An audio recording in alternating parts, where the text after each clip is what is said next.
I'm Adrian Beckingham, otherwise known as a storyteller and author, the man from Story Mountain, here to share with you another one of my true tales. We all have some interesting true tales, hopefully, as we walk through this life of ours.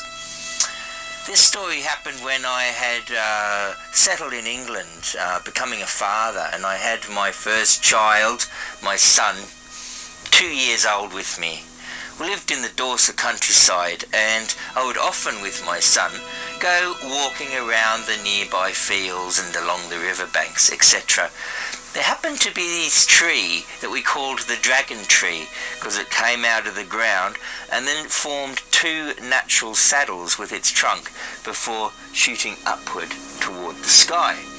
And my son and I would often walk along the riverbank there in the countryside, sit ourselves down on these two natural saddles and fly to all sorts of places. Me and my 2-year-old son, we would have all sorts of story adventures sat there on that tree.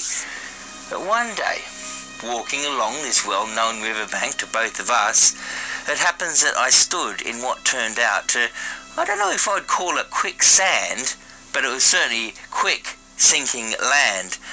And my first foot sunk in to the riverbank. Well, I went to pull it out, but instead my other foot sunk in as well.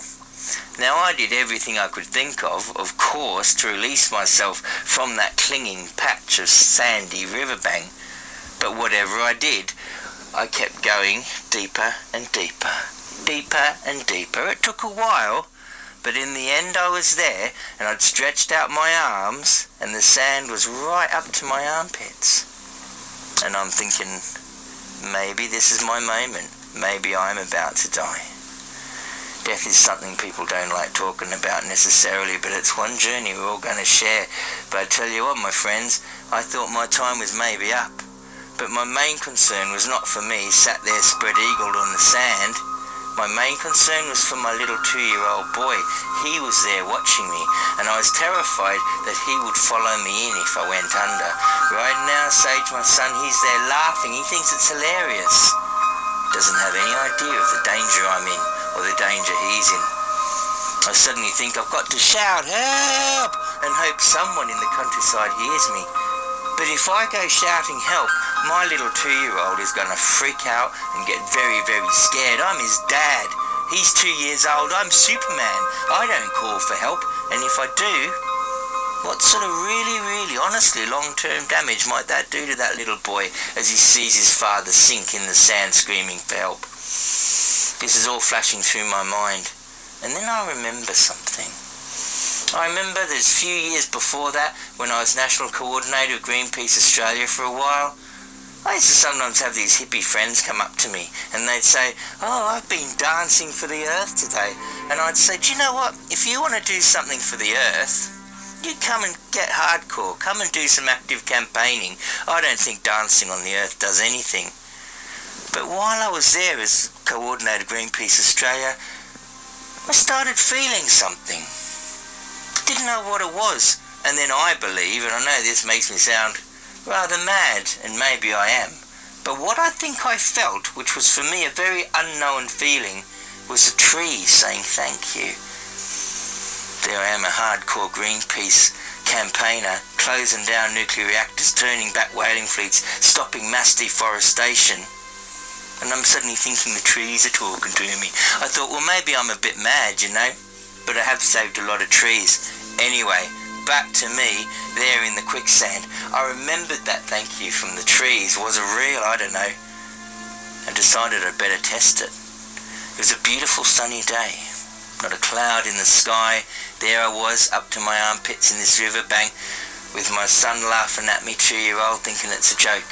Instead of screaming for help, I looked up at the trees that were right there beside me, and I said, trees, you're English trees, right? And that all happened in Australia. But trees, if there's any truth in the trees saying thank you to me, could you please help me right now? If you can, would you please help me? There I am with my armpits, you know, spread out wide to stop me sinking any further. Obviously I'm going to go down. Asking for help from the trees on that sunny, windless day. This one tree right next to me dropped a branch. Like you dropping your arm off your shoulder. this strong, healthy tree, no dead wood, no rot, dropped a branch. This branch didn't whack me on the head, knock me under the mud. It landed right next to where I was. And I'm a big man, but that branch was strong enough and heavy enough for me to pull myself out of the suction of that quicksand.